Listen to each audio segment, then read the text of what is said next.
Humanist cafe programme కి స్వాగతం. Today మనం మాట్లాడుకోబోయే టాపిక్ మనం డిస్కస్ చేసుకున్నాం, నేషనలిజం గురించి.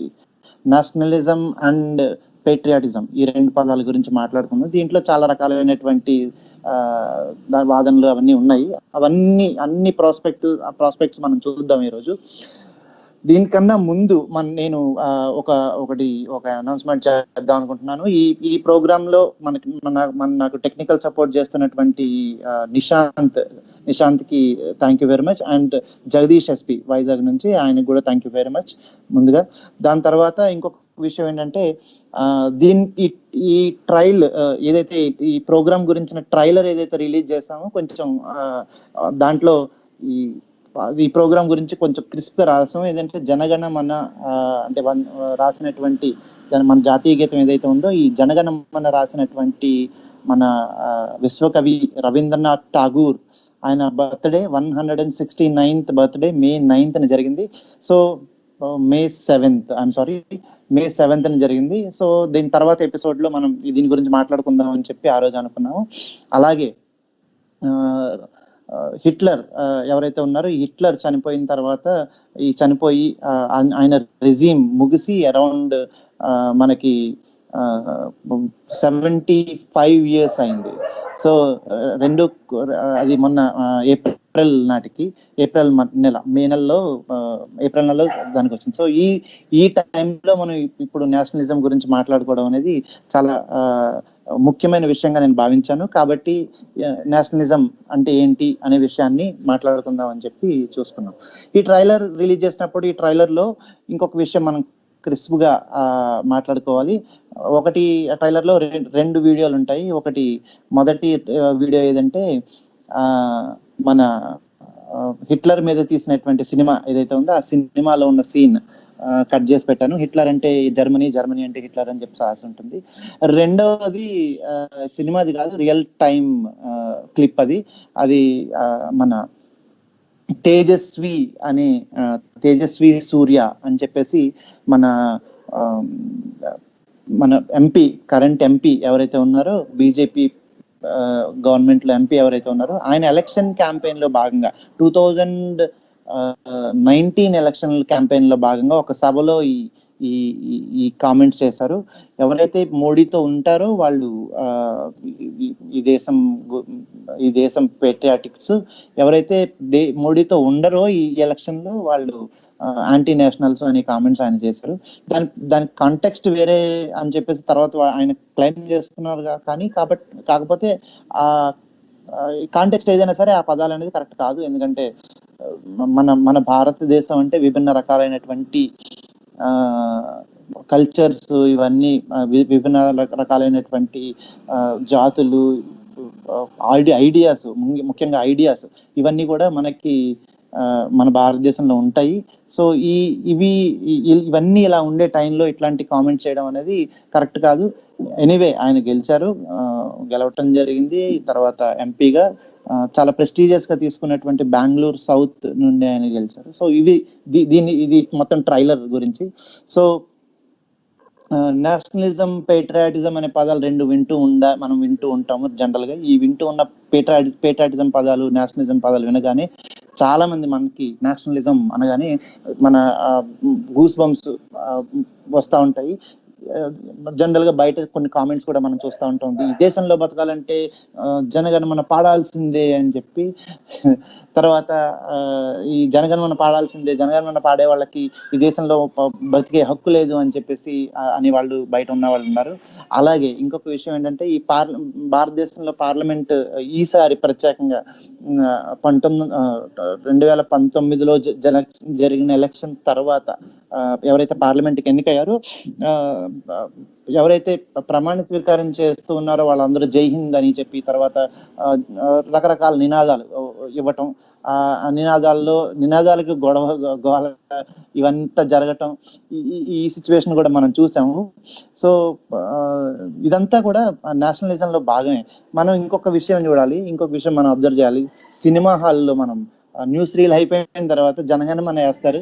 ఈ జనగణమన వేసిన వెంటనే మనకి మొత్తం అందరూ నించుంటారు. జనరల్ గా ఇది సుప్రీం కోర్ట్ అనేది మన ఇది ఆప్షనల్, వేసుకుంటే వేసుకోవచ్చు లేదంటే లేదు అని చెప్పి అనేవారు.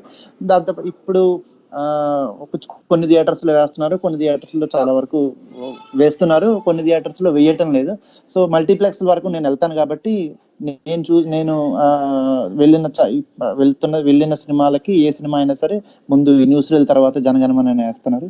సో ఈ జనగణమన వేసినప్పుడు ఎవరైనా పొరపాటును కానీ నుంచోలేదంటే ఇంకా వాడు ఆ రోజు యాంటీ నేషనల్, వాడు ఒక విలన్ లాగా చూస్తారు చుట్టుపక్కల ఉన్న వాళ్ళందరూ. దాంతో పాటుగా ఇంకొక విషయం చెప్పాలి, ఒకవేళ కనుక ఆ జనగణమన గీతం ఏదైతే ఉందో అది వచ్చేటప్పుడు మీ చేతిలో ఉన్న మీ పక్కన కూర్చున్న చిన్న పిల్లోడు ఎవరైనా అల్లరి చేస్తే చాలు, ఇక వాళ్ళందరూ వీడికి ఇంకా ఆ పిల్లోడు పూర్తిగా క్రమశిక్షణ కోల్పోయిన పిల్లోడిలాగా. సో వాడి ఏజ్ అంతటా కానివ్వండి. సో ఆ తల్లిదండ్రులు ఎందుకు పనికిరాని తల్లిదండ్రులలాగా మొత్తం చుట్టుపక్కల ఉన్న వాళ్ళందరూ చూడడం అనేది జరుగుతూ ఉంటుంది.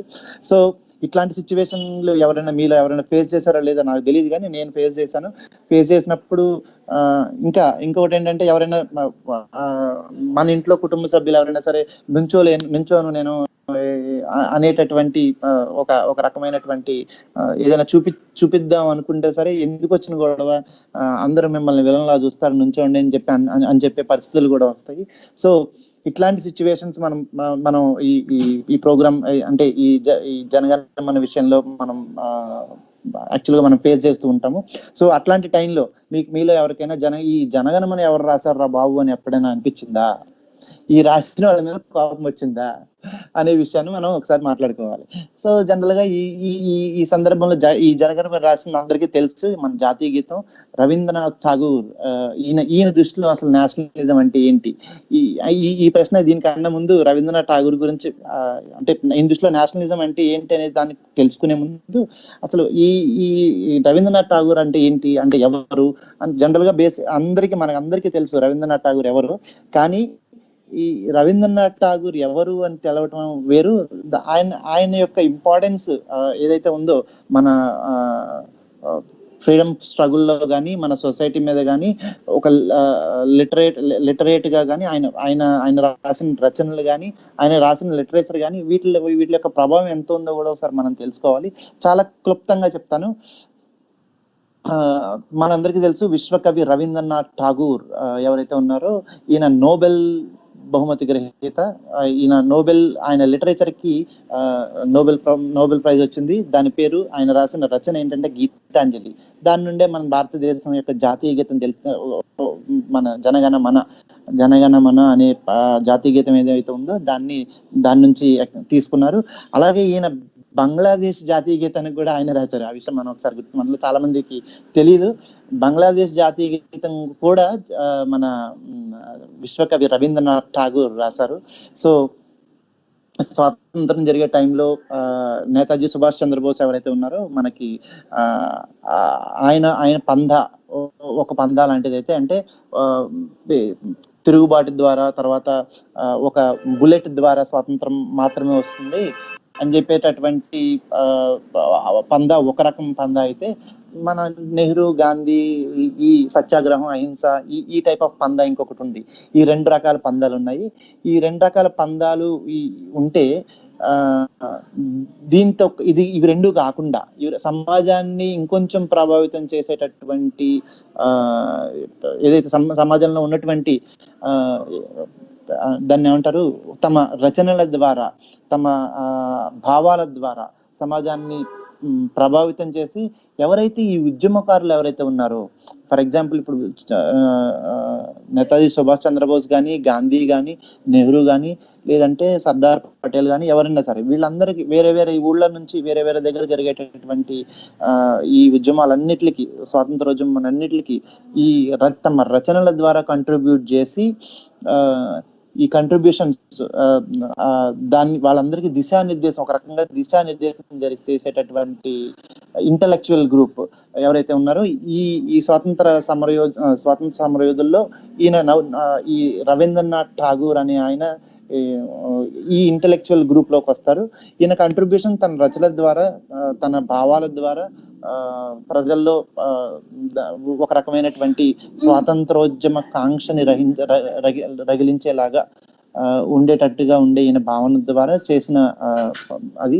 నెక్స్ట్ బ్రిటిష్ గవర్నమెంట్ నుంచి రవీంద్రనాథ్ ఠాగూర్ కి నైట్ హుడ్ అనే పురస్కారం కూడా వచ్చింది నోబెల్ పురస్కారానికన్నా ముందు. సో ఈ దగ్గర మనం అర్థం చేసుకోవాలంటే ఈయన అప్పటి వరకు నోబెల్ ప్రైజ్ ఆయనకు నోబెల్ ప్రైజ్ వచ్చే సమయానికి నోబెల్ ప్రైజ్ అందుకున్న నాన్ యూరోపియన్ ఎవరైనా ఉన్నారంటే అది రవీంద్రనాథ్ ఠాగూర్ ఒకరే. సో ఇంత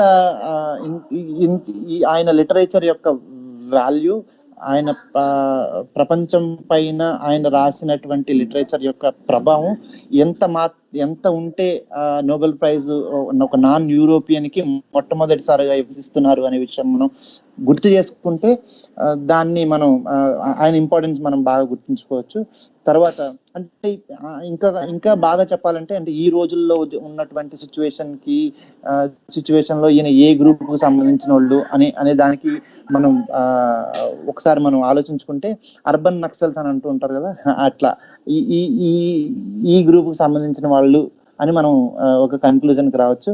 అండ్ ఇంకొక విషయం, ఆయన ఒక లిటరేచర్ గా కాకుండానే ఆయన ఎడ్యుకేషన్ లో ఒక రకమైనటువంటి అప్పటి ఎడ్యుకేషన్ ఏదైతే రవీంద్రనాథ్ ఠాగూర్ ఉండేటప్పుడు బ్రిటిష్ గవర్నమెంట్ మన దేశంలో ఏదైతే ఒక ఎడ్యుకేషన్ సిస్టమ్ ని ప్రవేశపెట్టి ఆ ఎడ్యుకేషన్ ని కంటిన్యూ చేస్తుందో ఆ ఎడ్యుకేషన్ కి పూర్తిగా వ్యతిరేకంగా ఉన్నటువంటి ఎడ్యుకేషన్, ఆయన శాంతినికేతన్ అనేటటువంటి విద్యాలయాన్ని నెలకొల్పి ఆ శాంతినికేతన్ని ఆయన మొత్తానికి శాంతినికేతన్ని ఒక ఆదర్శమైనటువంటి, అంటే ఇప్పుడు ఈ రోజు కూడా మనకి శాంతినికేతన్ అనే కాన్వెంట్లు చూస్తూ ఉంటాము, అలాగే శాంతినికేతన్ అనే పేరుతోటి బయట అంటే దాని యొక్క ప్రభావం ఎంత ఉందనే విషయం మనం అర్థమవుతుంది. సో ఒక రకమైనటువంటి కొత్త రకమైనటువంటి ఎడ్యుకేషన్ సిస్టమ్ కావాలి భారతదేశానికి, దీనికి సూట్ అయ్యే ఎడ్యుకేషన్ కావాలి అని ఆయన భావించిన తర్వాత ఆ భావనలకు అనుకూలంగా ఏదైతే తన మైండ్ లో ఏదైతే ఆలోచన వచ్చిందో దానికి అనుకూలంగా తనకు నోబెల్ ప్రైజ్ లో మనీ ఏదైతే ఉందో ఆ మనీని కొంత భాగం తర్వాత అంత ముందు ఉన్నటువంటి దాంతో కలిపి ఒక శాంతినికేతన్ అని పెట్టడం, ఆ శాంతినికేతన్ చాలా గొప్ప విద్యాలయంగా ప్రసిద్ధి చెందడం అనేది జరిగింది. శాంతినికేతన్ నుంచి వచ్చినటువంటి విద్యార్థుల్లో మన రీసెంట్ గా ఉన్నటువంటి అమర్త్య సేన్ అని నోబెల్ లారెట్ ఎవరైతే ఉన్నారో ఆర్థిక రంగంలో ఆయన ఒక స్టూడెంట్ అయితే, అంతకు ముందు సత్యజిత్ రే, అంటే నాకు అన్ని పేర్లు తెలియవు, కొన్ని పేర్లు మాత్రం నాకు తెలిసిన వాళ్ళు ఉన్నారు, సో అవి నేను చెప్తున్నాను, మిగిలినవి మీరు సెర్చ్ చేస్తే మీకు అర్థమవుతుంది. సో ఆ కాలంలో ఒక గొప్ప విద్యాలయాలుగా ఏవైతే ఉందో అలాంటి విద్యాలయాలు ఏదైతే ఉందో అందులో ఖచ్చితంగా మన శాంతినికేతన్ అనేది ఉంటుంది. అది రవీంద్రనాథ్ ఠాగూర్ యొక్క విజన్ కి, రవీంద్రనాథ్ ఠాగూర్ యొక్క భావాలకి, ఆదర్శాలకి అనుగుణంగా అది నిర్మించబడింది అని చెప్పి మనం అనుకోవాలి. సత్యజిత్ రే అనే ఆయన ఈ దాదా పాల్కే అవార్డు వచ్చింది కదా, ఆయన తర్వాత మన ఎంత గొప్ప, తర్వాత అమర్త్య సేన్ గురించి ఆల్రెడీ చెప్పుకున్నాము. ఇందిరాగాంధీ కూడా దీంట్లోనే చదువుకున్నారు, మన శాంతినికేతన్లోనే చదువుకున్నారు. సో ఒక మనిషి యొక్క మానసిక పరివర్తన వల్లతో శాంతినికేతన్లో మానసిక పరివర్తన ద్వారా వాళ్ళ భావాల ద్వారా మనిషి యొక్క సర్వతోముఖాభివృద్ధి జరుగుతుంది అని చెప్పి భావించేటటువంటి, నేచర్ కి దగ్గరగా ఉండేటటువంటి ఇట్లాంటి కల్చర్ లో ఉన్నటువంటి స్కూల్. సో ఆ స్కూల్ యొక్క క్రెడిట్స్, తర్వాత మంచి విషయాలు అవన్నీ మనం వేరే ఎపిసోడ్ లో ఎప్పుడైనా తెలుసుకుందాం. అసలు ప్రైమ్ గా మనం ఈ రవీంద్రనాథ్ ఠాగూర్ అంటే ఏంటో అర్థమైంది కదా, మనం రవీంద్రనాథ్ ఠాగూర్ అంటే ఏంటి, ఆయన కంట్రిబ్యూషన్ ఏంటి అనేది మనం ఒకసారి అర్థం చేసుకున్నాం కాబట్టి. సో ఈ రోజు ఎపిసోడ్ లో మనం ఏం చేద్దాం, ఈ రవీంద్రనాథ్ ఠాగూర్ దృష్టిలో ఎవరైతే జనగణమన ఏదైతే రాశారో, సినిమాల్లో మనం నించోలేదని చెప్పి మనని అర్బన్ నక్సల్స్ గాను లేదంటే మనని ఒక యాంటీ నేషనల్ గా చూశారో, అట్లాగే ఏదైతే జనగణమన ఒక పాడకపోతే ఈ దేశం వదిలేడిపో, ఈ దేశంలో ఉండే హక్కు లేదు అని మనకు చెప్తున్నారు, బయట కామెంట్స్ చేస్తున్నారు, ఈ రకాలైనటువంటి ఇవన్నీ రాసినటువంటి ఈ జనగణమన రాసినటువంటి రవీంద్రనాథ్ ఠాగూర్ దృష్టిలో అసలు నేషనలిజం అంటే ఏంటి అనే విషయం మనం ఒకసారి చూద్దాము. దాంతో పాటుగా అసలు మనం ఫాలో అవుతున్న నేషనలిజం అంటే ఇప్పుడు ఏదైతే ఇప్పుడు మనకి ఏదైతే ఈ దేశం పట్ల భక్తి, లేదంటే దేశం యొక్క సైన్యం పట్ల భక్తి, తర్వాత దేశం యొక్క నాయకత్వం భక్తి, మన జాతి పట్ల భక్తి, మన జాతి పట్ల గర్వం, ఇట్లాంటి ఏవైతే ఉన్నాయో ఇవన్నీ ఏ టైప్ ఆఫ్ నేషనలిజం లోకి వస్తాయి? ఈ రెండు విషయాలని, అంటే ప్రెస్పెక్ట్ అంటే ఒక కాయిన్ కి రెండు వైపులా ఉన్నటువంటి సిచ్యువేషన్స్ మనం చూస్తున్నాం. ఇప్పుడు మనం చెప్తున్న నేషనలిజం ఏదైతే ఉందో అది ఏ కేటగిరీలోకి వస్తుంది అనే విషయం మనం తెలుసుకుందాము. నెక్స్ట్ ఈ ఎపిసోడ్ చేసే టైంలో కొంచెం హిస్టరీని టచ్ చేయాల్సి వస్తుంది. ఇది ఖచ్చితంగా హిస్టరీ లెసన్ కాదు, ఆ విధంగా ఉండకూడదని చెప్పి చాలా జాగ్రత్త పడి విషయాలని, హిస్టరీలో జరిగిన ఏవైతే జరిగిన విషయాలు ఉన్నాయో అవన్నీ రిఫర్ చేస్తూ, ఆ రిఫర్ చేసిన ఇన్సిడెంట్స్ ఈ రోజు ఉన్నటువంటి సిచ్యువేషన్ లో అవి దేనికి మ్యాచ్ అవుతాయి అనేటటువంటి, అంటే కాంటెంపరీ ఇష్యూస్ ఏవైతే ఉన్నాయో వాటికి దేనికి మ్యాచ్ అవుతాయి అనే విషయాన్ని కూడా నేను అర్థం చేసుకుని దాన్ని రెండింటిని మిక్స్ చేసి ఒక రకమైన ప్యాకేజ్ లాగా, అంటే ఈ బోర్ కొట్టకుండా చేద్దామన్న ఉద్దేశం నాకుంది. సో హిస్టరీ అంటే బోర్ కాబట్టి నేను ఖచ్చితంగా హిస్టరీ చెప్పట్లేదు. హిస్టరీలో ఉన్న సంఘటనలను రిఫర్ చేసినవి ఇక్కడ ఈ రోజు ఉన్నటువంటి సంఘటనల్ని వాటిని మ్యాచ్ చేసి చూపిస్తా. సో దట్ మీకు ఇంకొంచెం బెటర్ అవుట్కమ్ వస్తుందని చెప్పి, దీనికోసం నేను హిస్టరీలో వెరీ పూర్ స్టూడెంట్ కాబట్టి నేను కొంత నోట్స్ ప్రిపేర్ చేసుకున్నాను. ఈ నోట్స్ నేను చదవాల్సి వస్తుంది మధ్యలో. సో దయచేసి కొంచెం మీరు నాతో పాటు ఉంటారని చెప్పి నేను అనుకుంటున్నాను. సో ఇది విషయం. సో మనం ఎపిసోడ్ని స్టార్ట్ చేద్దాం. అంటే ఇప్పటి వరకు ఉన్నది ఇంట్రడక్షన్ కాబట్టి ఇప్పుడు ఎపిసోడ్ స్టార్ట్ చేద్దాం. మన ఎపిసోడ్ ఎక్కడ మొదలవుతుందంటే, మొదటి ప్రపంచ యుద్ధం ఎప్పుడైతే స్టార్ట్ అయిందో, ఎండ్ అయిందో, ఆ మొదటి ప్రపంచ యుద్ధం దగ్గర స్టార్ట్ అవుతుంది మన ఎపిసోడ్. మొదటి ప్రపంచ యుద్ధం అయింది కదా. మొదటి ప్రపంచ యుద్ధం అయిన తర్వాత అది 1933. ఈ 1933లో జర్మనీలో హిట్లర్ అధికారంలోకి రావడం జరిగింది. హిట్లర్ నార్మల్గా హిట్లర్ అనేవారు ఎవరు అంటే జర్మనీ జాతీయవాది, కానీ ఆస్ట్రియా దేశానికి చెందిన జర్మనీ జాతీయవాది. కొంచెం కన్ఫ్యూజన్ గా ఉండొచ్చు, ఆయన జర్మనీ దేశస్తుడు కాదు, ఆస్ట్రియాకి సంబంధించిన ఆయన, కానీ జర్మన్ జాతీయవాది. సో దాని విషయాన్ని మనం పక్కన పెడదాం, తర్వాత దాని గురించి మాట్లాడదాం. సో 1933లో జర్మనీలో హిట్లర్ ఛాన్సలర్ గా తన దేశానికి అధికారంలోకి వచ్చాడు. సో ఈ అధికారంలోకి వచ్చే టయానికి ఏదైతే హిట్లర్ ఛాన్సలర్ గా అంటే అది ఒక మైనారిటీ గవర్నమెంట్ ఏదైతే ఉందో, అప్పటి వరకు సపోర్ట్, అంటే అప్పటి వరకు పరిపాలించిన నాయకత్వం ఏదైతే ఉందో, అంతకుముందు పరిపాలించిన నాయకత్వం దాదాపు 75 ఏళ్ళు 76 ఏళ్ళు, సబ్జెక్ట్ టు కరెక్షన్, ఆ జర్మనీని పరిపాలించింది. సో దాని తర్వాత మొదటిసారిగా ఈయన హిట్లర్ అధికారంలోకి వచ్చాడు. అంతకుముందు పరిపాలించిన పార్టీని కాదని చెప్పి జర్మనీ ఛాన్సలర్ గా అధికారం చేపట్టే టయానికి మొత్తం ఇక పైన ఈ వరల్డ్ వార్ కూడా అయిపోయింది. వరల్డ్ వార్ లో జర్మనీ ఓడిపోయింది. ఇంకొక విషయం ఏంటంటే, ఫస్ట్ వరల్డ్ వార్ లో జర్మనీ ఓడిపోయింది. ఆ ఓడిపోయినప్పుడు ఆ టైంలో ఆ కరెంట్ సిచ్యువేషన్, ఒక రకమైనటువంటి ఆర్థిక భారం ఉంది జర్మనీ మీద. ఎందుకంటే జనరల్ గా యుద్ధం అనేది ఒక రకమైనటువంటి ఆర్థిక భారం ఏ కంట్రీకైనా సరే. దాంతో పాటుగా ఓడిపోయిన దేశానికి ఇంకా ఎక్కువైన ఫైనాన్స్ ఇష్యూస్ వస్తూ ఉంటాయి. సో ఇట్లాంటి సిచ్యువేషన్ లో హిట్లర్ అధికారంలోకి వచ్చాడు. ఇక హిట్లర్ రాగానే అక్కడ ఉన్నటువంటి ప్రజలు ఏదైతే అనుకున్నారో, ఇక పైనంతా అచ్చే దిన్ వస్తాయని చెప్పి అనుకున్నారు. సో అచ్చే దిన్ ఎలా వచ్చాయా లేదా అనేది మనం ఒకసారి ఆలోచించుకుందాం. జర్మనీ ప్రజల్లో మొదటి నుంచి ఇంకొక ఆస్పెక్ట్ ఏంటంటే, ఈ జర్మనీ ప్రజల్లో మొదటి నుంచి జూయిష్లు అంటే జర్మనీలో జర్మన్స్ కాకుండా జూయిష్లు అనేటటువంటి వాళ్ళు కూడా ఉన్నారు. సో ఈ జూయిష్లు ఎవరైతే ఉన్నారో వీళ్ళ పట్ల ఒక రకమైనటువంటి మైనారిటీస్ అనమాట. వీళ్ళ పట్ల ఒక రకమైనటువంటి హేయభావం ఉండేది. ఈ హేయభావం ఉండడానికి 1 రోజు 2 రోజుల కారణాలు కాదు, చారిత్రకంగా చాలా కారణాలు ఉన్నాయి.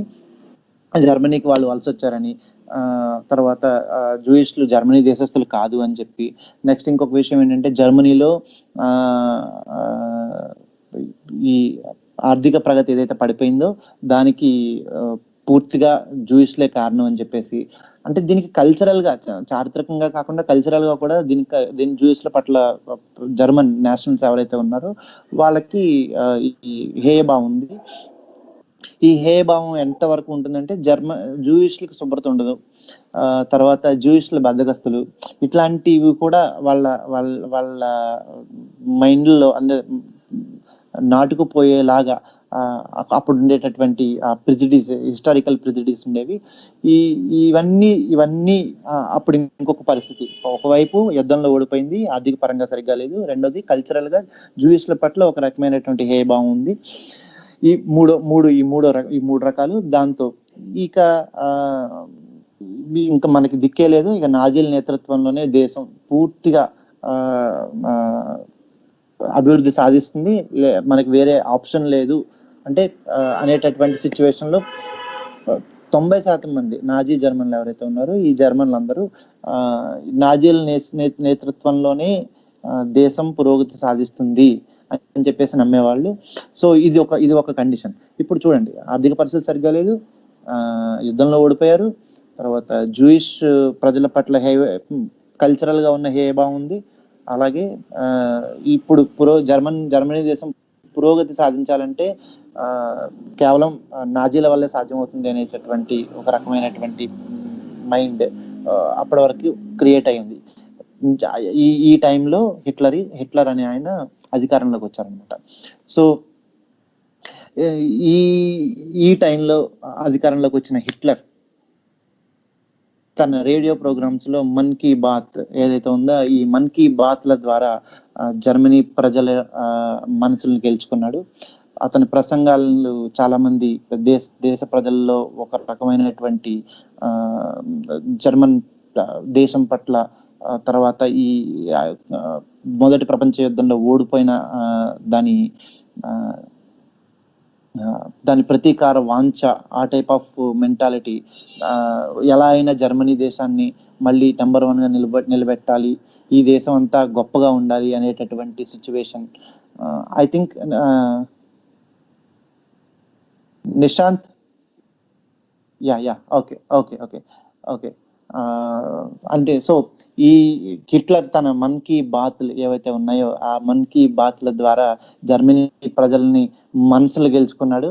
అలాగే దానికి సమాంతరంగా ప్రజల బుర్రల్లో జాతీయ భావాలు పెంచడం, అంటే జర్మన్ దేశం యొక్క గొప్పతనాన్ని, జర్మన్ కల్చర్ యొక్క గొప్పతనాన్ని చెప్పటం. అంటే ఫర్ ఎగ్జాంపుల్ జర్మన్ జాతీయులు ప్రపంచంలో అందరికన్నా ఉన్నతమైన జాతి వాళ్ళది ఆర్యన్ రేస్ అని చెప్పుకోవటం, తర్వాత వాళ్ళ గొప్ప రక్తం అని చెప్పుకోవటం, తర్వాత ప్రపంచంలో బలమైన వ్యక్తులు ఎవరైనా ఉన్నారంటే వాళ్ళ జర్మన్సే అని చెప్పుకోవటం.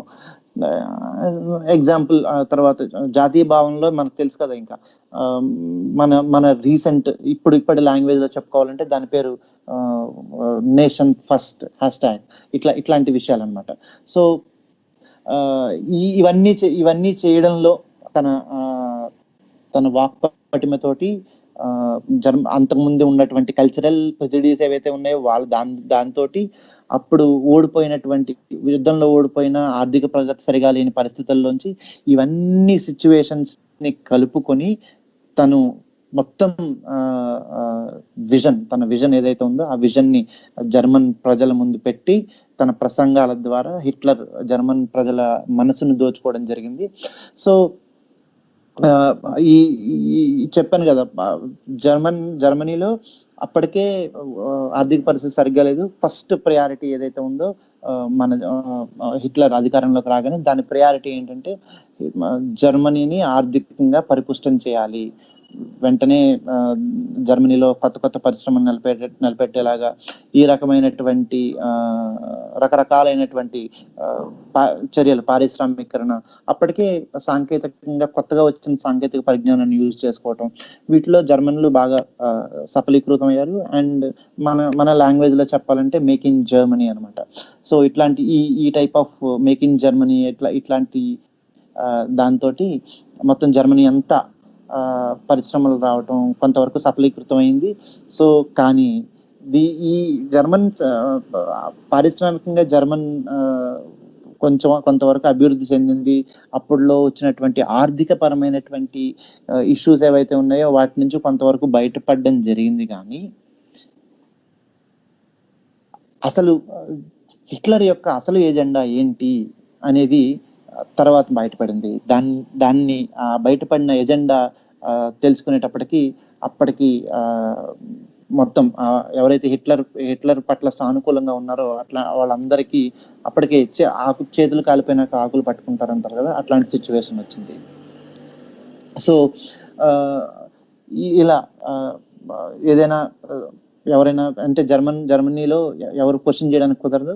క్వశ్చన్ చేస్తే ఏమవుతుందంటే, గత 75 ఏళ్ళుగా మీరేం చేశారు, మేము చేస్తున్నాం. మనం ఆల్రెడీ ఇట్లాంటివి మన ఇప్పుడున్న సిచ్యువేషన్ లో కూడా మనం ఊహించుకోవచ్చు ఎవరెవరు ఎట్లా అంటారు అని చెప్పేసి. సో మన దేశంలో కూడా ఇట్లాంటి రాష్ట్రాల మధ్యలో కూడా ఇట్లాంటివి ఉంటాయి. ఇన్నాళ్ళుగా మీరు చేయలేదు నేను చేశాను అని చెప్పి.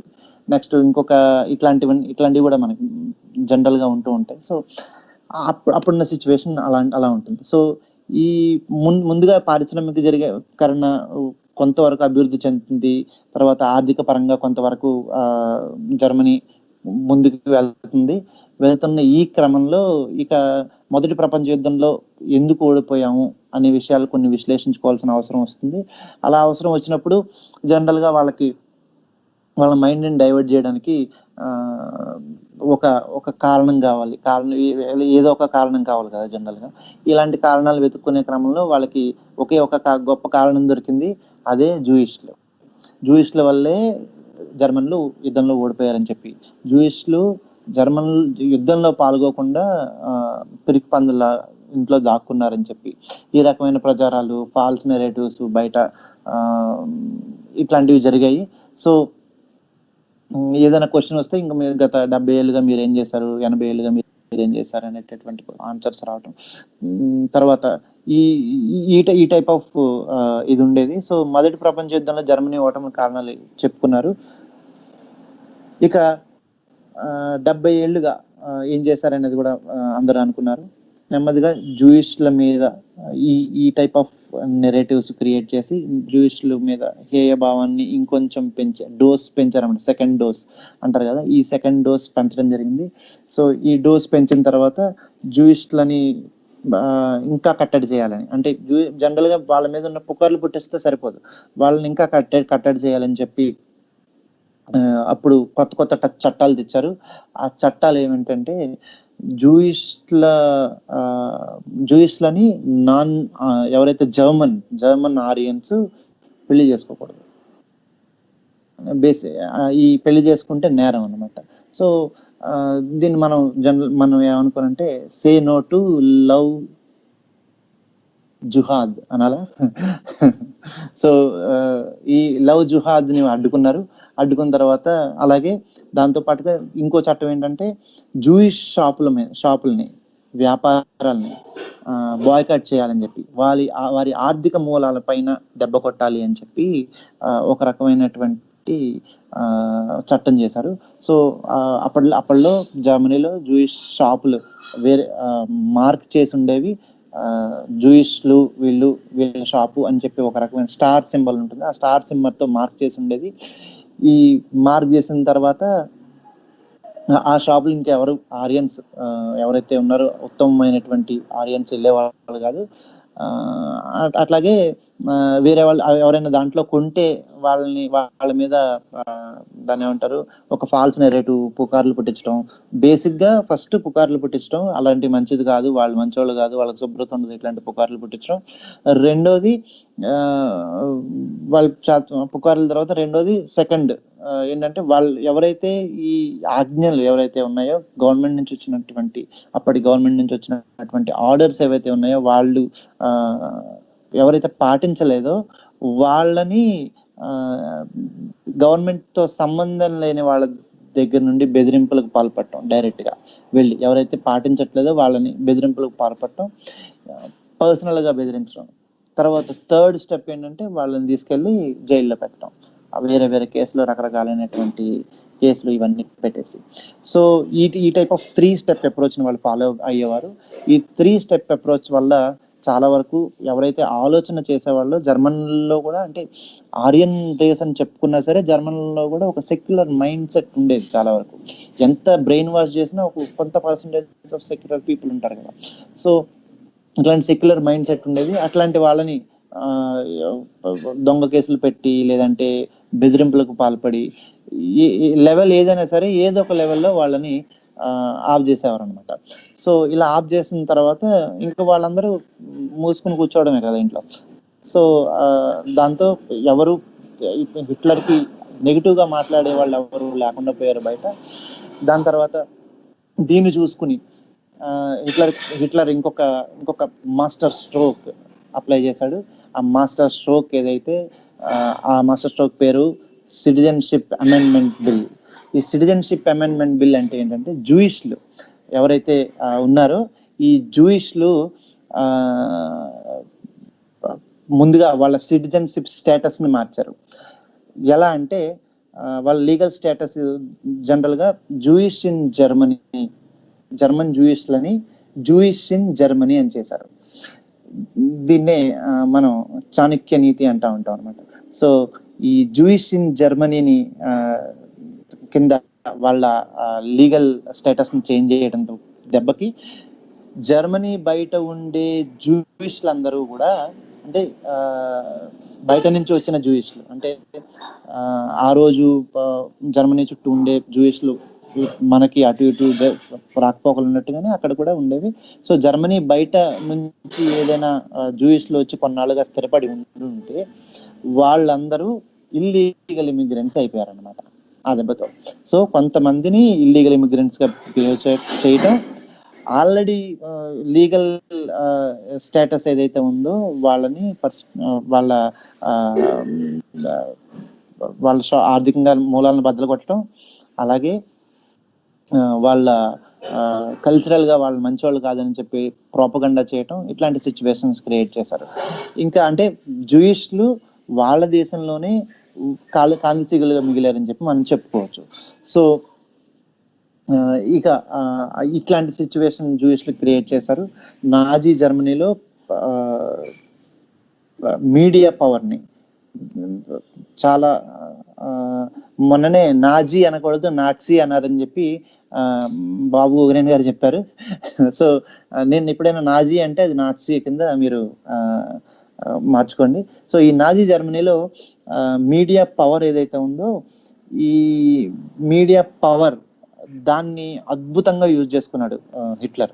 ఎట్లాంటి అంటే అప్పట్లో ఉన్నటువంటి రేడియోస్లో, న్యూస్ పేపర్స్లో హిట్లర్ విజ్డమ్ గురించి, హిట్లర్ యొక్క గొప్ప లక్షణాల గురించి, ఒక రకమైనటువంటి హిపోక్రసీ వచ్చేటట్టు, లోపల నుంచి దాన్ని ఏమంటారు, ఒక కాంక్ష వచ్చేటట్టుగా, ఇన్స్పిరేషనల్ పర్సనాలిటీగా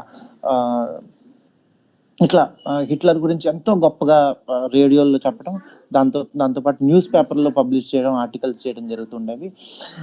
తర్వాత ఇంకొకటి, హిట్లర్ మీద సినిమాలు కూడా వచ్చాయి.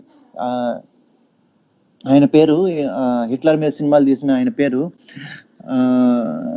లెనీ రైఫెనాల్డ్స్. ఈయన రెనీ రైఫెనాల్డ్స్ అనే ఆయన హిట్లర్ మీద సినిమాలు తీశాడు. సో హిట్లర్ యొక్క మంచితనాలు ఇవన్నీ మాట్లాడుకోవడానికి. తర్వాత హిట్లర్ ఏదైనా ఇన్స్ట్రక్షన్స్ ఇస్తే, అంటే ఫర్ ఎగ్జాంపుల్ హిట్లర్ ఈ పని చేయండి, జూయిష్ షాపుల్ని మనం వాడద్దు, వాటిని బాయ్కాట్ చేయండి అంటే అది ఎందుకో కూడా తెలియకుండా, అంటే ఎందుకో కూడా అవసరం లేదు, హిట్లర్ చెప్పాడు కాబట్టి అది ఎందుకో దానికి మంచిదే అయి ఉంటుంది కాబట్టి చేయటం. ఫర్ ఎగ్జాంపుల్ మన కరోనా అప్పుడు మనం చప్పట్లు కొట్టాం, అలాగే దీపాలు వెలిగించాం. సో దాని ఎందుకో అవసరం లేదు, అవి మనం చేస్తూ ఉంటాం. సో ఈ లాక్డౌన్లో టైంలో చేసాం కదా ఇట్లా. సో అట్లాంటి సిచ్యువేషన్లోకి జనాలు నెట్టబడ్డారు. ఎవరికి ఆలోచన లేదు ఆ టైంలో. హిట్లర్ మంచి కోసమే చేస్తాడు, ఇంకా వేరే ఒకవేళ అది చేస్తే నష్టం ఏంటి? మంచిగా ఆగిపోవచ్చు పోనీ, అది చేస్తే నష్టం ఏంటి? పనికి మాలింది అయ్యచ్చు, నష్టం ఏంటి? హిట్లర్ చెప్పాడుగా ఇట్లాంటివి. దాని తర్వాత ఇంకేం చేశాడంటే మంచిగా చెప్పడమే కాదు, హిట్లర్ ఎప్పుడు ప్రెస్ కాన్ఫరెన్స్ కూడా అటెండ్ చేయలేదు. సో మీకు అందరికీ తెలిసి ఉంటుంది గోబెల్స్ ప్రచారం అని చెప్పి మన పొలిటికల్ లీడర్స్ కూడా వాడుతూ ఉంటారు, గోబెల్స్ ప్రచారం అని చెప్పి. ప్రభుత్వాన్ని ఎవరైనా ఏదైనా క్వశ్చన్ అడిగితే జోసెఫ్ గోబెల్స్ అనే ఆయన ప్రెస్ మీట్లు కండక్ట్ చేసి చెప్తా ఉండేవారు. మన చాణక్య నీతి ప్రదర్శించి, చాణక్య స్ట్రోక్ అనమాట ఇది. ఇట్లా గోబెల్స్ అనే ఆయన చెప్తా ఉండేవాడు అనమాట. సో ఏదైనా ప్రెస్ మీట్ పెట్టాల్సిన సమయం వస్తే గోబెల్స్ వస్తాడు. తర్వాత హిట్లర్ మాత్రం మన్ కీ బాత్లు మాత్రమే మాట్లాడతాడు. సో ప్రెస్ కాన్ఫరెన్స్ కి అటెండ్ అవ్వడు. సో ఇట్లాంటి సిచ్యువేషన్స్ లో గవర్నమెంట్ ఉంది. అండ్ ఒక హేయమైన పరిస్థితి, మంచి అధ్వానమైన పరిస్థితి, ఏ రకంగానూ మంచి అని చెప్పుకునేటటువంటి సిచ్యువేషన్ లేని పరిస్థితికి జర్మనీలో ఉన్నటువంటి జూయిష్లు కొంతవరకు నెట్టబడ్డారు. దాని తర్వాత ఇంకొక విషయం ఏంటంటే, హిట్లర్ ఏ లెవెల్కి న్యూస్ పేపర్ని వాడుకున్నారంటే, ఒక ఎడిటర్ ఎవరైతే ఉన్నారో ఆయన పేరు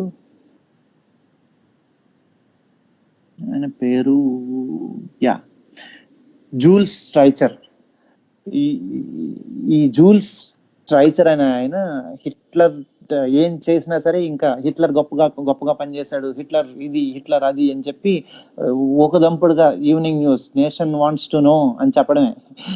ఇంకా 9 PM news nation wants to know, Germany wants to know అని చెప్పడమే ఈయన పని. ఇట్లా చెప్పి మొత్తం ఒక హిస్టీరియాని, ప్రజల్లో ఒక హిస్టీరియాని క్రియేట్ చేశాడు ఈ ఎడిటర్. అంటే అప్పుడు టీవీ లేదు కాబట్టి ఈ ఎడిటర్కి రెండో ప్రపంచ యుద్ధం అయిపోయినాక, హిట్లర్ చనిపోయినాక 1946లో ఎవరైతే ఈ జూల్స్ స్ట్రైచర్ అని ఆయన ఉన్నాడో, ఈ జూల్స్ స్ట్రైచర్కి క్రైమ్స్ ఎగెనెస్ట్ హ్యుమానిటీ, ఈ క్రైమ్స్ ఎగెనెస్ట్ హ్యుమానిటీ అనేటటువంటి నేరం కింద ఇంటర్నేషనల్ మిలిటరీ ట్రిబ్యునల్ దోషిగా నిలబెట్టి 1946లో ఉరిశిక్ష వేసింది. అంటే జర్మనీలో హిట్లర్ శకం ముగిసిన తర్వాత. సో దీన్ని బట్టి మనం ఏం తెలుసుకోవాలంటే, ఆయన ఏ లెవెల్కి వెళ్ళి నాజీ ప్రభుత్వాన్ని డిఫెండ్ చేశాడు. నాజీ ఆర్యన్ నేషన్ అని చెప్పేసి, ఆర్యన్ కల్చర్ అని చెప్పేసి ఏ లెవెల్కి ప్రజల్లో కనీసం మానవత్వం కూడా మర్చిపోయేటటువంటి ఎడిటోరియల్స్ రాశాడు. జూయిష్లు సాటి మనిషిని చంపుతున్నామనేటటువంటి కామన్ సెన్స్ లాంటివి కూడా లేకుండా మిలిటరీలో కానీ, కామన్ పీపుల్లో కానీ, అందరిలో ఎలా ఈ వాళ్ళ మైండ్ సెట్ని మార్చగలిగాడు అనే విషయాన్ని మనం గుర్తుపెట్టుకుంటే, సో ఈ అంత లెవెల్లో అందుకే ఆయనకి క్రైమ్స్ ఎగెనెస్ట్ హ్యుమానిటీ ఈ చట్టం కింద ఇంటర్నేషనల్ మిలిటరీ ట్రిబ్యునల్ ఏదైతే జర్మనీకి వ్యతిరేకంగా పోరాడిందో రెండవ ప్రపంచ యుద్ధంలో అది. సో వాళ్ళు ఉరిశిక్ష వేశారు. సో ఇప్పటికీ కూడా జర్మనీలో నాజీ సెల్యూట్ చేయడం కానీ, స్వస్తిక ఏదైతే నాజీ స్వస్తిక కనుక వాడితే వాళ్ళకి అంటే అది పూర్తిగా నిషేధం. హిట్లర్ చనిపోయిన 65 సంవత్సరాల తర్వాత హిట్లర్కి సంబంధించిన వస్తువులతో మ్యూజియం పెట్టాలని చెప్పేసి జర్మనీలో ఒక రకమైన ప్రపోజల్ వస్తే దానికి జర్మన్ ప్రజలందరూ భయపడ్డారు. ఆ భావాలు మళ్ళీ మనకు వస్తాయేమో, మనం ఎందుకు హిట్లర్ గురించి చదువుకుంటాము అంటే, చరిత్రలో ఇది జరిగింది. యూరోపియన్ కంట్రీస్ అన్నిటికీ తెలుసు చరిత్రలో ఇది జరిగింది. చరిత్ర మళ్ళీ రిపీట్ కాకూడదు. రిపీట్ కాకూడదు అంటే ఏది రిపీట్ కాకూడదో మనకు తెలియాలి, ఎక్కడ మనం రాంగ్ చేసాం మనకు తెలియాలి అని మనం చరిత్ర చదువుకుంటాం. సో ఈ చరిత్రను మళ్ళీ చదువుకుంటూ మళ్ళీ పునరావృతం కాకుండా ఉండేటట్టుగా మనం దాని యొక్క మార్క్స్ని, దాని ఐడెంటిఫికేషన్ని, దాని గురించినటువంటి లిటరేచర్ని, దానికి సంబంధించిన వస్తువుల్ని మనం భద్రపరుచుకుంటూ ఉంటాం. సో ఆ టైంలో జరిగినటువంటి వస్తువులు, ఆ ప్రపంచ యుద్ధంలో ఆయన నిర్వహించినటువంటి క్యాంప్స్ ఏవైతే ఉన్నాయో, ఆ క్యాంప్ సెంటర్లో ఖైదీలు ఏవైతే ఉన్నాయో వాళ్ళందరి డ్రెస్సులు, ఈ రకమైన ప్రతి వస్తువుని, చాలా వస్తువుని ఒక మ్యూజియం పెట్టడానికి ట్రై చేశారు. ఆ మ్యూజియం పెట్టద్దు అని చెప్పి బ్రౌన్ యూనిఫామ్ చేసి చూస్తే జర్మన్లకి ఈనాటికి అంటే 65 సంవత్సరాల తర్వాత, అంటే ఇప్పుడు 75, అప్పటికి మ్యూజియం పెట్టే ప్రపోజల్ వచ్చే టైంకి 65 సంవత్సరాలకి కూడా జర్మన్ ప్రజలకి హిట్లర్ అంటే ఎంత భయం, ఎంత లోపల నుంచి వాళ్ళకి ఎంత కోపం ఉందనేది మనకు అర్థమవుతుంది. సో మనం మెయిన్ టాపిక్లోకి వెళ్తే హిట్లర్ విషయాలు మాట్లాడుకుంటున్నాము. సో హిట్లర్ మీద మ్యూజియం పెట్టాలి అని ప్రపోజల్ పక్కన పెడితే, నాజీ జర్మనీలో జనరల్గా చిన్న పెద్ద ప్రొటెస్టులు జరిగినా సరే దాన్ని అణచివేసేవారు. ఈ అణచివేసేవారు ఇలా అంతా అణచివేసినా సరే, ఒక నాజీ జర్మనీ హిస్టరీలో ఒక గొప్ప మైలురాయిగా నిలిచిపోయే ప్రొటెస్ట్ ఏదైనా ఉంది అంటే అవి రెండు ఉన్నాయి. మొట్టమొదటిది ఏంటంటే వైట్ రోజ్ ప్రొటెస్ట్. అంటే ఇంకా చిన్నవి జరుగుతూనే ఉన్నాయి. అంటే ప్రొటెస్ట్ చేసేవాళ్ళు చేస్తున్నారు, వాళ్ళని చంపేసేవాళ్ళు చంపుతున్నారు, ఇవన్నీ చిన్నవి పెద్దవి జరిగినాయి. కానీ చాలా ముఖ్యంగా మనం గుర్తించుకోవాల్సింది ఏంటంటే వైట్ రోజ్ మూమెంట్ అనే దాన్ని గుర్తుపెట్టుకోవాలి. ఈ వైట్ రోజ్ మూమెంట్ అంటే ఏంటంటే 1942లో జరిగింది ఇది. అంటే ఇంకా దాదాపు రెండవ ప్రపంచ యుద్ధం స్టార్ట్ అవ్వబోతుంది అనుకుందాం. సో ఈ 1942లో ఈ వైట్ రోజ్ మూమెంట్ అంటే ఏంటి అంటే, ఒక మెడికల్ కాలేజీలో ఉన్నటువంటి విద్యార్థులు, అందుకనే వైట్ కోట్ వేసుకుంటారు కాబట్టి వాళ్ళు వైట్ రోజ్ అన్నారు. సో ఈ వైట్ రోజ్ మూమెంట్లో మెడికల్ కాలేజీ విద్యార్థులు హిట్లర్ యొక్క చర్యలకి వ్యతిరేకంగా పోరాటం స్టార్ట్ చేశారు. సో దాని తర్వాత వాళ్ళందరినీ చంపేయడం జరిగింది. సో ఆల్మోస్ట్ ప్రతి ఒక్కరిని, అందులో పాల్గొన్న ప్రతి ఒక్కరిని, కానీ వాళ్ళు చనిపోయినా సరే ఆ యొక్క స్పిరిట్ ఏదైతే ఉందో ముందు తరాలకి క్యారీ అయింది. ఇంకొక పోరాటం ఏదైతే ఉంది, హిట్లర్కి వ్యతిరేకంగా జరిగిన పోరాటాల్లో చరిత్రలో నిలిచిపోయే పోరాటాలు ఏవైతే ఉన్నాయో, ఇప్పుడు ఇంతకుముందు వైట్ రోజ్ మూమెంట్ విజయం సాధించలేదు, కానీ 1942లో 1943లో జరిగినటువంటి మహిళా ఉద్యమం. ఈ మహిళా ఉద్యమం ఏంటంటే, జర్మనీలో నాజీ అంటే జర్మన్స్ జూయిష్ ఆర్యన్ జర్మన్స్ జూయిష్లను మ్యారేజ్ చేసుకోవడం అనేది తప్పు, అంటే చట్టరీత్యా నేరం. సో అప్పటికి ఈ నాజీ ఈ ఆర్యన్ జాతి మహిళలు ఎవరైతే ఉన్నారో ఈ మహిళలని పెళ్లి చేసుకున్నటువంటి జూయిష్లు, అప్పటికే పెళ్లి చేసుకున్న, చట్టం రాకముందే పెళ్లి చేసుకున్నటువంటి వాళ్ళందరూ, లేదంటే దాని తర్వాత దొంగతనంగా పెళ్లి చేసుకున్న వాళ్ళందరూ కూడా, వీళ్ళందరినీ ఈ భర్తలు మగవాళ్ళని అందరినీ తీసుకెళ్ళి జైల్లో పాడేశారు. ఈ జైల్లో పాడేసిన తర్వాత ఈ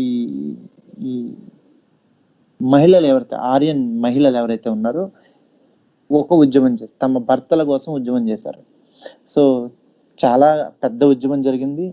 ఆ ఉద్యమం జరిగిన తర్వాత ఆ ఉద్యమంలో వాళ్ళు విజయం సాధించారు.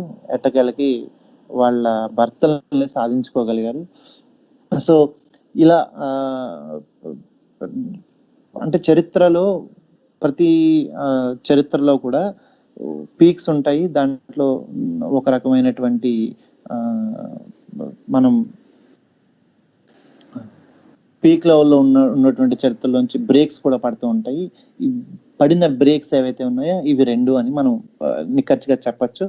దీని తర్వాత అంటే జనరల్గా జర్మన్లో హిట్లర్కి అడ్డం లేకుండా ఉండేందుకు ఒక రకమైనటువంటి ప్రైవేట్ సైన్యం అనుకోవచ్చు. వాళ్ళని స్ట్రామ్ ట్రూపర్స్ అనేవారు. ఈ స్ట్రామ్ ట్రూపర్స్ ఏవైతే ఉన్నారో వీళ్ళు హిట్లర్ కి ఇంకా ప్రైవేట్ సైన్యం వీళ్ళు దగ్గర దగ్గర 1,50,000 మంది వరకు రిక్రూట్ చేసుకుని వాళ్ళందరూ ఈ హిట్లర్ అధికారాన్ని సభలు ఏదైతే మాట్లాడుతుంటే దాన్ని కండక్ట్ చేయటం, తర్వాత ఎవరైతే వీళ్ళందరికీ ఒక కోడ్ ఏంటంటే ఈ సగం సగం మూతి మీసం సగం కట్ చేసుకుంటే హిట్లర్ స్టైల్లో కట్ చేసుకుని ఉండేటటువంటిది. నెక్స్ట్ ఇంకొకటి ఏంటంటే వీళ్ళందరూ హిట్లర్ ఏదైతే బట్టలు వేసుకుంటాడో brown colour shirt and brown colour pant అవి వేసుకోవటం. సరే వాళ్ళ సల్యూట్ ఏదైతే ఉందో అది చేయటం వీళ్ళ మెయిన్ ఇది. దీంతో పాటు వీళ్ళు స్పెషల్గా ట్రైన్ అయి ఉంటారు. మొత్తం అన్ని వెపన్స్ను వాడేటటువంటిగా, తర్వాత ఇంటెలిజెన్స్ అలా బిహేవ్ చేయాలి ఇవంతా ట్రైన్ అయి ఉంటారు. సో ఇట్లా ఎవరైతే ఈ స్ట్రాంగ్ ట్రూపర్స్ ఉన్నారో ఈ ట్రూపర్స్ అందరూ కూడా హిట్లర్ అధికారంలో నిలబెట్టడానికి, హిట్లర్కి వ్యతిరేకంగా ఎవరైతే ఉన్నారో మనకి ఫర్ ఎగ్జాంపుల్ ఇప్పుడు ఈ బ్రౌన్ కలర్ నిక్కర్లు అవన్నీ చూస్తే మనకి తెలుస్తుంది బ్రౌన్ కలర్ అంటే ఏంటి, దానికి రక్తానికి ఉన్న ఇష్టం ఏంటనేది మనకు తెలుస్తూ ఉంటుంది. సో ఈ స్ట్రాంగ్ ట్రూపర్లకి హిట్లర్కి కూడా చాలాసార్లు కాన్ఫ్లిక్ట్స్ వచ్చాయి. ఎన్ని కాన్ఫ్లిక్ట్స్ వచ్చినా సరే చివరికి హిట్లర్ యొక్క అధికారాన్ని నిలబెట్టడమే వాళ్ళ జయం కింద వాళ్ళు ఉన్నారు. దాని తర్వాత నాజీలో ఈ జర్మనీలో మొత్తం ఈ పరిణామాలన్నీ గమనిస్తూ మెల్లిగా బుద్ధిజీవులందరూ మేల్కొనే టయానికి చివరి మాస్టర్ స్ట్రోక్ ఏదైతే ఉందో హోలోకాస్ట్ ఏదైతే ఉందో 6 మిలియన్ల జూయిష్లను చంపేయడం జరిగింది. ఈ 6 మిలియన్ల జూయిష్లు ఎవరైతే ఉన్నారో వీళ్ళందరినీ మొత్తం ఒక చోట తీసుకెళ్ళి పూర్తిగా చంపేయడం జరిగింది. సో ఒక కమ్యూనిటీ పట్ల ఎంత హేయభావం ఎలా క్రియేట్ అయ్యి ఇంత పెద్ద మానవ వినాశాన్ని దారితీస్తుందో మనకి దీన్ని బట్టి మనకు అర్థమవుతుంది. సో అప్పట్లో కూడా మనకి సోషల్ మీడియాలో నిఘా ఉన్నట్టు, తర్వాత మన పెగాసిస్ లాగా అంటే ఎవరైతే ఏదైతే సాఫ్ట్వేర్ ఉందో అది ఎవరైనా హిట్లర్కి వ్యతిరేకంగా ఏదైనా పనులు చేస్తున్నారా లేదా అని ఉన్న ఎంక్వైరీ ఉందో ఇప్పుడు మన సోషల్ మీడియా లాగా అనమాట. సో గెస్టాపో అనే ఒక టైప్ ఆఫ్ ఆర్మీ ఉండేది. మన వీళ్ళ మేజర్ పని ఏంటంటే సైన్యంలా కాకుండా ఒక సివిలియన్స్లో వాళ్ళు కలిసిపోయి వాళ్ళు ఎక్కడైనా హిట్లర్కి వ్యతిరేకమైన యాక్టివిటీలు జరుగుతున్నాయా, ఈ యాక్టివిటీలు జరిగితే డైరెక్ట్ రిపోర్టింగ్ టు హిట్లర్, ఈ టైప్ ఆఫ్ ఉండేది.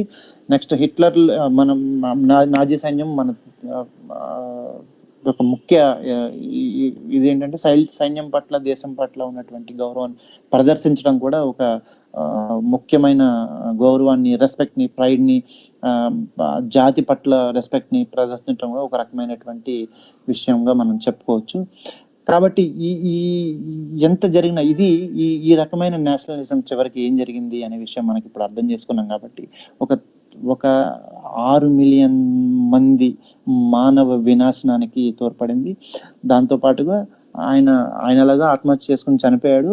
ఆయనకి సహకరించిన బాగా సహకరించినటువంటి రిపోర్టర్ ఎవరైతే ఉన్నారో, అదే జర్నలిస్ట్ ఎడిటర్ ఎవరైతే ఉన్నారో ఆయన ఉరేశారు హ్యుమానిటీకి నష్టం చేసినందుకు. ఈ రోజుకి కూడా ఒక జర్మనీ ఒక హిట్లర్ ఎపిసోడ్ ఏదైతే ఒక దశాబ్దం ఏదైతే ఉందో ఆ దశాబ్దాన్ని వాళ్ళు ఒక పీడకలలాగా గుర్తించుకోవడం, జ్ఞాపకం చేసుకోవడానికి కూడా భయపడేటటువంటి సిచ్యువేషన్లో వాళ్ళు ఉంటారు. సో ఇది ఒక రకమైనటువంటి నేషనలిజం. సో కానీ మన దేశంలో ఇలాంటి నేషనలిజంని రవీంద్రనాథ్ ఠాగూర్ ఫాలో అవ్వమని చెప్పలేదు.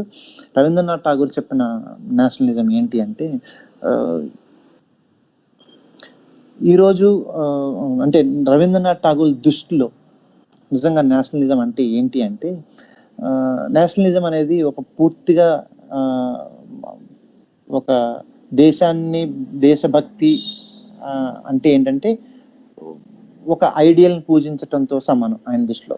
అంటే ఒక విగ్రహారాధన లాంటిది అనమాట. అంటే ఒక కనిపించని విగ్రహాన్ని మనం అంటే ఒక రూపాన్ని మనం ఏదైతే మనం పూజిస్తూ ఉంటామో అట్లాంటిది అని చెప్పి ఆయన చెప్పాడు. అలాగే 1908లో రవీంద్రనాథ్ ఠాగూర్ ఆయన మిత్రుడు ఎవరైతే ఉన్నారో ఏఎం బోస్కి రాసిన లెటర్లో ఇది కొంచెం చదవాల్సి ఉంటుంది. ఆ లెటర్లో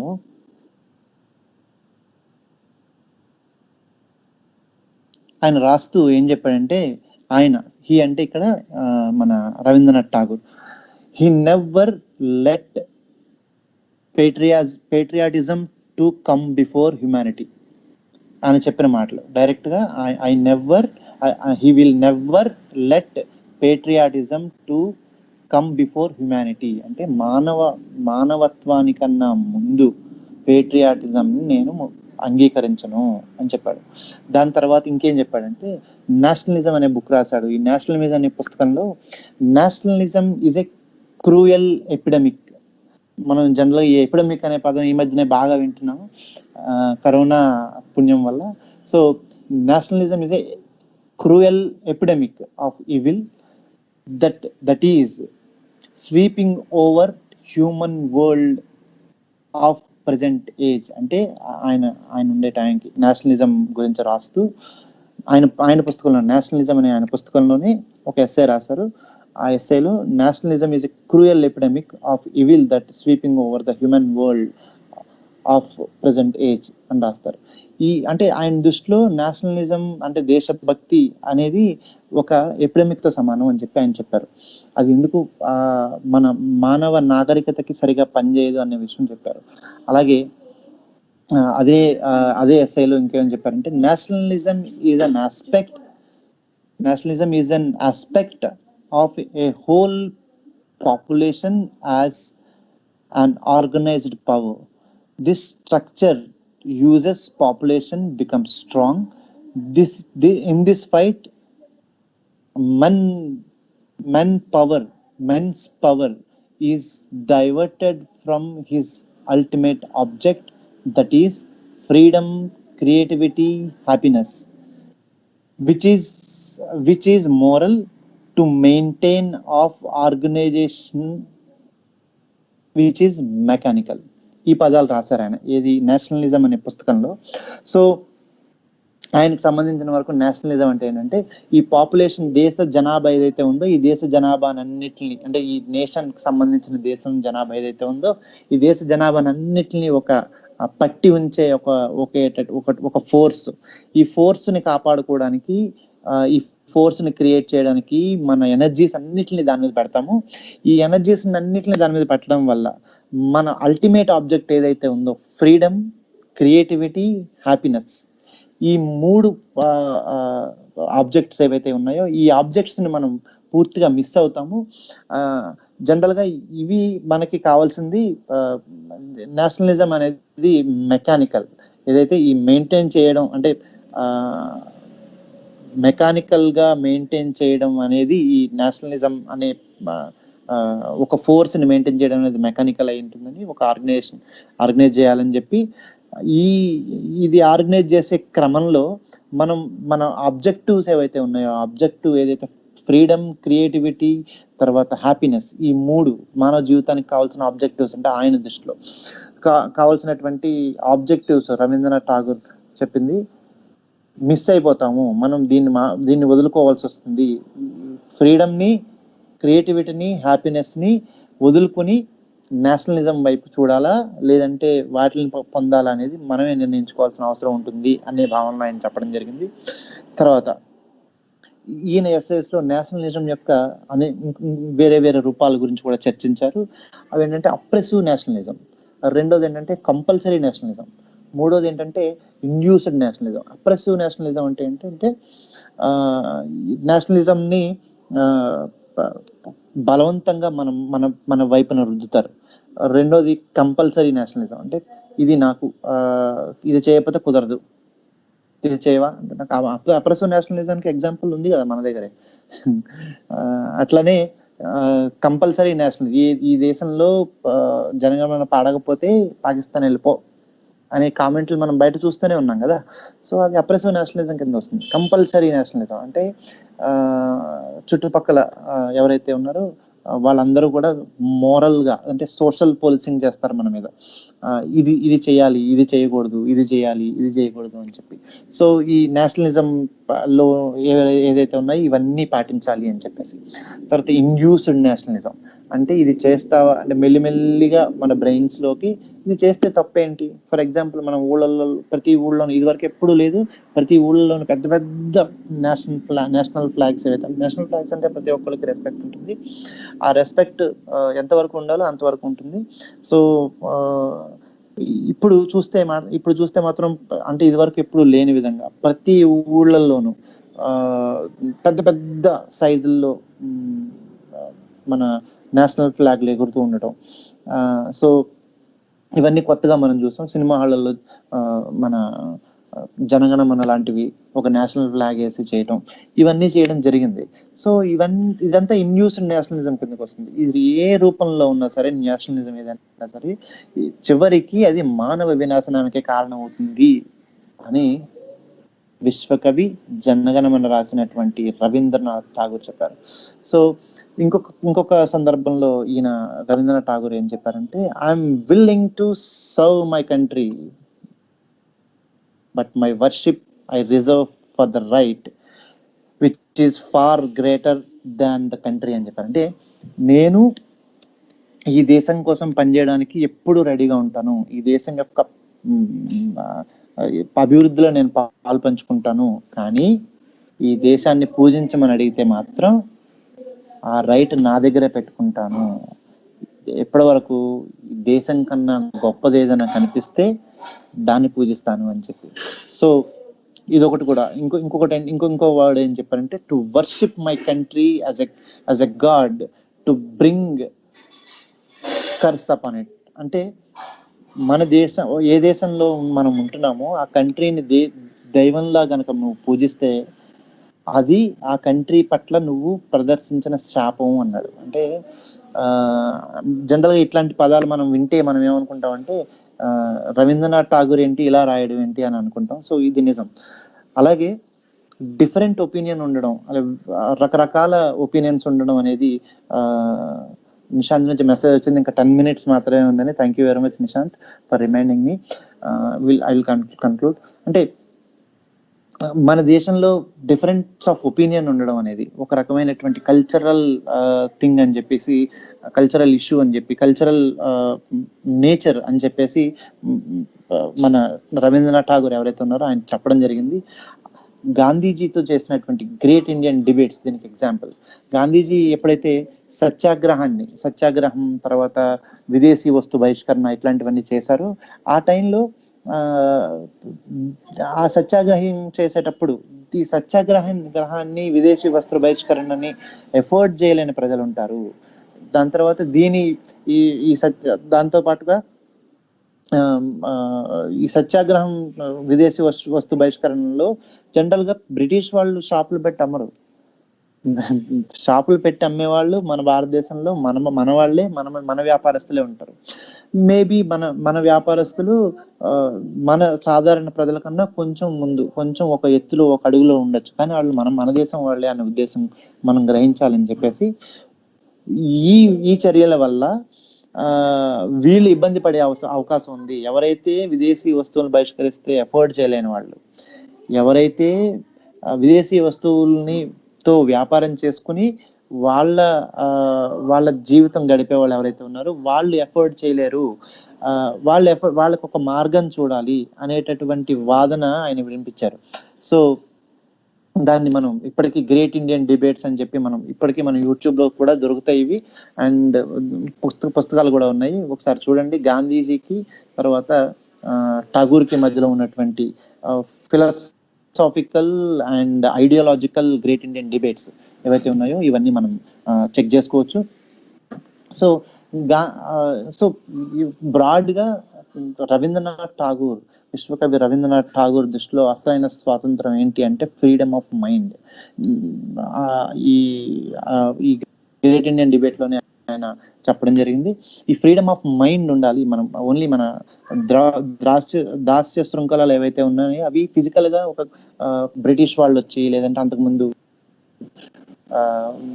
వేరే వాళ్ళు వచ్చి, అంతకుముందు వేరే వాళ్ళు వచ్చి, ఏదో ఒక రాజు ఉండి మన వాళ్ళే ఉండి, ఇప్పుడు ప్రభుత్వాలు చూసుకుంటే ఒక ఫ్యామిలీ ప్రభుత్వం ఉండి, దాని తర్వాత ఇంకొక ప్రభుత్వం వచ్చి, సో ఏదైనా సరే ఎంత జరిగినా సరే ఈ కల్చరల్ ఈ జర్నీలో ఫ్రీడమ్ ఆఫ్ మైండ్ లేకపోతే అది స్వాతంత్రం అనే పదమే కాదు అని చెప్పి ఆయన ఖచ్చితంగా చెప్పాడు. And wear the mind is without fear and head is hell high అని చెప్పి ఒక పోయం కూడా మనకు తెలుసు, చిన్నప్పుడు చదువుకున్నాం, కానీ దాని గురించి పెద్దగా మనం ఆలోచించాం. అంటే ఆలోచన, విశ్లేషణ, అర్థవంతమైన చర్చ ఏవైతే ఉందో ఈ చర్చ ఈ దిశగా, అంటే ఆలోచన చుట్టూ, విశ్లేషణల చుట్టూ, అర్థవంతమైన చర్చ చుట్టూ సమాజం నడవాలి. దాంతో పాటుగా ఇవన్నీ జరపడానికి అనుకూలమైనటువంటి పరిస్థితులు ఉండాలి అని చెప్పేసి ఆయన చెప్పడం జరిగింది. దాంతో పాటుగా ఆలోచన లేని, జనరల్ గా మనం ఆలోచించలేని ఒక ప్రోపగండాను, ఒక ఫేక్ న్యూస్ ను, తర్వాత మన బుర్రలని వాటికి ఫేక్ న్యూస్ కు, ప్రోపగండాకు తాకట్టు పెట్టి వాటి చుట్టూ మన ఇంగిత జ్ఞానాన్ని తాకట్టు పెట్టి వాటి చుట్టూ మనం తిరుగుతూ ఉంటే ఆ దేశం స్వాతంత్రం ఉన్న దేశం కాదు, ఆ మైండ్, ఫ్రీడమ్ ఆఫ్ మైండ్ కాదు అని చెప్పాడు. సో ఇంకో విషయం ఏంటంటే, ఠాగూర్ దృష్టిలో ఐడియా ఆఫ్ నేషనలిజం ఎలా ఉండాలి అనే విషయం మనం మాట్లాడుకోవాలంటే, నేషనలిజం ఇన్ ఇండియా అనే ఎస్ఐలో ఆయన చెప్పారు ఏంటంటే, మన దేశంలో ఏమనుకుంటారంటే అప్పటికి స్వాతంత్రం వచ్చే టయానికి మన దేశం సోషల్ స్ట్రక్చర్ పరంగా పర్ఫెక్ట్ గా ఉంది, మనకి పొలిటికల్ ఫ్రీడమ్ కావాలి అనుకున్నారు జనరల్ గా. అప్పుడు ఈ సోషల్ స్ట్రక్చర్ పరంగా పర్ఫెక్ట్ గా ఉండడం అనేది కాదు, ఇప్పటి వరకు లేదు, కొన్ని వందల వేల సంవత్సరాలుగా మన సోషల్ స్ట్రక్చర్ కరెక్ట్ గా లేదు. సో ముందు చేయాల్సిన పని మన సోషల్ స్ట్రక్చర్ ఏదైతే ఉందో దాన్ని పునర్నిర్మించుకోవాల్సిన ఆవశ్యకత ఖచ్చితంగా ఉంది అని చెప్పి, దాని తర్వాత మనం పొలిటికల్ ఫ్రీడమ్ కోసం ప్రయత్నించాలి అని చెప్పి గట్టిగా భావించాడు. అది బ్రిటిష్ రాజులో ఉన్న, అంతకుముందు ముస్లిం పాలనలో ఉన్న, మొఘళ్ళ పరిపాలనలో ఉన్న, లేదంటే ఇప్పుడు మన భారతదేశానికి సంబంధించినటువంటి ప్రజాస్వామ్య దేశంగా ఉన్నా సరే, మన సోషల్ స్ట్రక్చర్ ని సరిగ్గా నిర్మించకపోతే, అది సరిగ్గా లేకపోతే, ఆ స్ట్రక్చర్ లో నుంచి వచ్చేటటువంటి పొలిటికల్ అవుట్కమ్స్ ఏవైతే ఉన్నాయో ఈ పొలిటికల్ అవుట్కమ్స్ కరెక్ట్ గా ఉండవు. మనం ఏదైతే సాధించాలనుకుంటున్నామో, మన అల్టిమేట్ ఆబ్జెక్ట్ ఏదైతే ఫ్రీడమ్, క్రియేటివిటీ, తర్వాత